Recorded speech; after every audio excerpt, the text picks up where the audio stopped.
Reading Revelation chapter 14. Stand with the Lamb.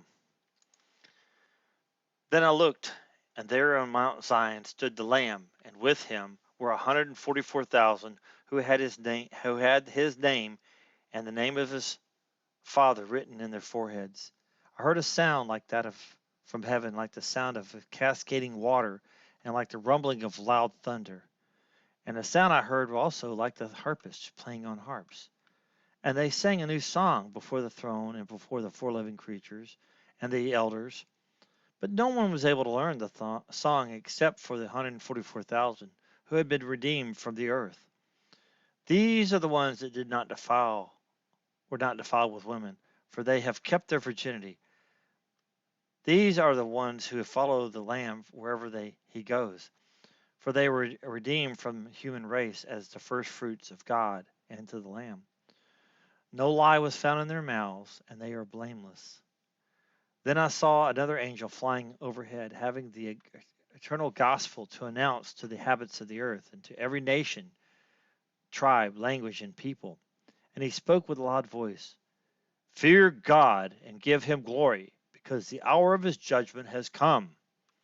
Worship the maker of heaven and earth and the sea and the springs of water." And a second angel followed, saying, "It has fallen. Babylon the Great has fallen, who made the nations drink the wine of her sexual immorality, which brings about God's wrath."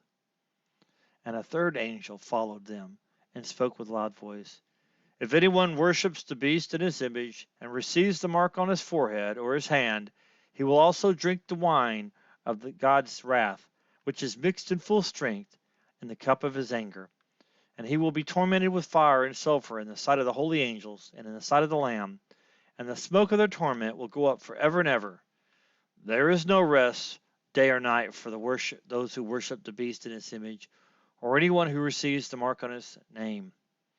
This demands the preservation of the saints who keep God's commandments and their faith in Jesus Christ."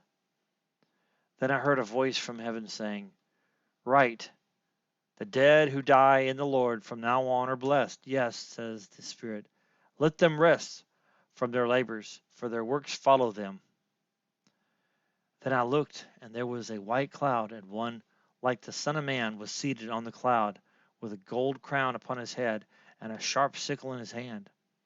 And another angel came out of the sanctuary, and crying out with a loud voice to the one who was seated on the cloud, "Use your sickle and reap, for the time of the reap has come, since the harvest of the earth is ripe."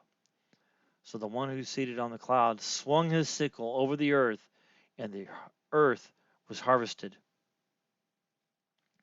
Then another angel who also had a sharp sickle came out from the sanctuary of heaven.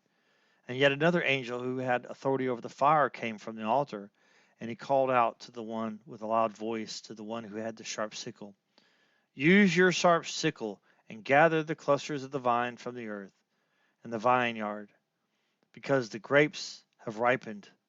So the angel swung his sickle toward the earth and gathered the grapes of the earth's vineyard, and he threw them into the great winepress of God's wrath. Then the press was trampled outside the city, and the blood flowed out of the press up to the horses' bridles for about 180 miles.